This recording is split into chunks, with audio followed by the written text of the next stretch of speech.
Hello नमस्कार। चलिए मैं लेकर आया हूँ आज की 25 बड़ी और अहम खबरें।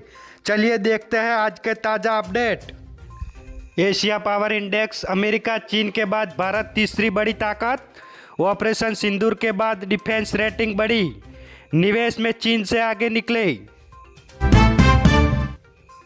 भारतीय इकोनॉमी दूसरी तिमाही में 8.2% से बढ़ी। यह पिछले 6 तिमाही से सबसे ज़्यादा। मैन्युफैक्चरिंग सेक्टर के बेहतर प्रदर्शन से मिली ग्रोथ। मध्य प्रदेश में बच्ची से रेप के आरोपी का शॉर्ट एनकाउंटर। पुलिस की पंक्चर गाड़ी से कूदकर भाग रहा था, पैर में गोली मारकर पकड़ा। चलिए आगे बात करें तो कपिल शर्मा के कनाडा के कैफे में फायरिंग का आरोपी गिरफ्तार। दिल्ली पुलिस ने लुधियाना से पकड़ा। कॉमेडियन के कैफे पर 3 बार गोलियां चलाई थी। राहुल गांधी बोले, दिल्ली के प्रदूषण पर मोदी जी चुप क्यों है। माए मुझसे कहती है बच्चे जहरीली हवा में बड़े हो रहे हैं, संसद में इस पर चर्चा हो। उत्तराखंड में 14 जनवरी से होगा अर्धकुंभ। 4 शाही स्नान सहित 10 मुख्य स्नान की तिथियां तय। सीएम और 13 अखाड़ों की बैठक में हुआ फैसला। चलिए आगे बात करें तो प्रधानमंत्री मोदी ने 77 फीट की श्री राम प्रतिमा का किया अनावरण। कर्नाटक में 1 लाख लोगों के साथ गीता बढ़ी। श्री कृष्ण मठ में सोने का कलश चढ़ाया। जम्मू कश्मीर के उधमपुर में 3 संदिग्ध आतंकी दिखे। गांव में खाना लेकर जंगल की ओर भागे। सुरक्षा बलों का सर्च ऑपरेशन जारी। एसआईआर के मुद्दे पर चुनाव आयोग से मिले 10 टीएमसी सांसद। डेरेक ओब्रायन बोले, इलेक्शन कमिश्नर ऑफ इंडिया हाथ खून से रंगे। हमने 5 सवाल पूछे, जवाब नहीं मिला। चलिए आगे बात करें तो राजस्थान के कई शहरों में बारिश। एमपी में 1 दिसंबर से शीतलहर का अलर्ट। उत्तराखंड के 4 धामों में तापमान -10 डिग्री के नीचे। सीडीएस अनिल चौहान बोले, हर दिन बदल रहे हैं युद्ध के तरीके। भारतीय सेना फ्यूचर वॉरफेयर के मुताबिक तैयार हो, उसके पास दूसरा ऑप्शन नहीं।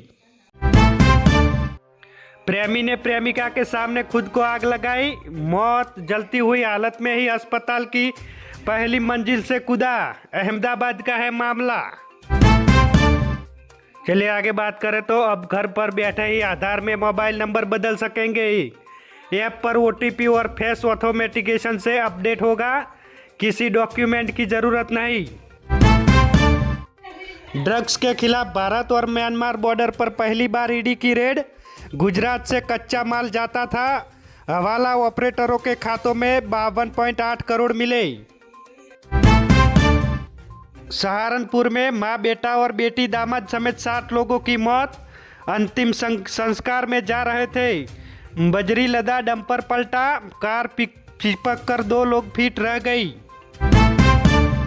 चलिए आगे देखें तो सिरसा महिला थाने के बाहर धमाके में खुलासा।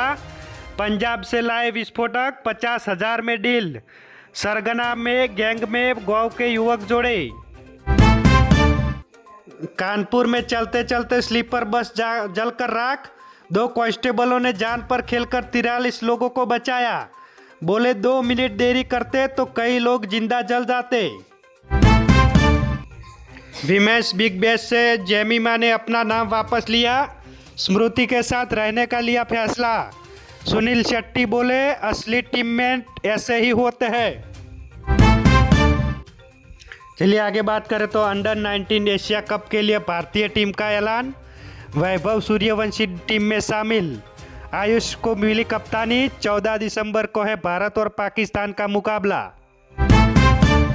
राजस्थान के धर्मांतरण विरोधी कानून पर सुप्रीम कोर्ट का नोटिस। राज्य सरकार से जवाब मांगा। याचिका में कहा पुलिस को अनावश्यक अधिकार देता है यह कानून। उदयपुर की हवा में जहर। कई इलाकों में खतरनाक स्तर पर एक्यूआई। सीतापुरा समेत ये इलाके हैं सबसे ज्यादा प्रभावित। पिता के जन्म का प्रमाण कहां से लाऊं। सुप्रीम कोर्ट में एसआईआर पर कपिल सिब्बल ने उठाए सवाल। सीजीआई बोले, आप चूक गए। चलिए आगे बात करते हैं वर्ल्ड अपडेट में। थाईलैंड में जल प्रलय सदी की सबसे बड़ी बाढ़ की चपेट में आने से 145 लोगों को मौत, इमरजेंसी जैसे है हालात। इमरान खान जिंदा है या नहीं, बेटे ने सबूत मांगा। पाकिस्तान में 4 दिन से प्रदर्शन जारी, पुलिस ने खैबर पख्तूनवा सीएम को की पीटा। चलिए आगे बात करें तो रशिया के राष्ट्रपति पुतिन 4 दिसंबर को भारत आएंगे। रूस यूक्रेन जंग के बाद पहली बार आ रहे हैं भारत। रूसी तेल और S-400 मिसाइल सिस्टम खरीदने पर हो सकती है बातचीत। अमेरिकी राष्ट्रपति डोनाल्ड ट्रंप बोले, गरीब देशों के शरणार्थी को घुसने नहीं दूंगा। अमेरिका से प्यार नहीं करने वालों को भी निकालूंगा। रडार पर है 19 कंट्री। बांग्लादेश की पूर्व पीएम खालिदा जिया की हालत गंभीर, 5 दिन पहले हॉस्पिटल में हुई भर्ती, सीने में इन्फेक्शन से जूझ रही है। चलिए आगे बात करें तो यूएई ने पाकिस्तानियों को वीजा देना किया बंद, 70 से 80% आवेदन रिजेक्ट हो रहे हैं। बड़ी खबरें, अपराध और भीख मांगने की घटनाओं के चलते सऊदी ने सख्ती बरती। धन्यवाद। पुतिन बोले, रूस कभी भी यूरोप पर हमला नहीं करेगा, कागज पर लिख कर देने को है तैयार हूँ। यूरोपियन नेता हथियार कंपनियों के तलवे चाट रहे हैं। तो ये थी आज दिन भर की टॉप 25 बड़ी खबरें। ऐसी ही बड़ी खबरें देखने के लिए हमारे NB न्यूज़ चैनल को सब्सक्राइब करें। धन्यवाद।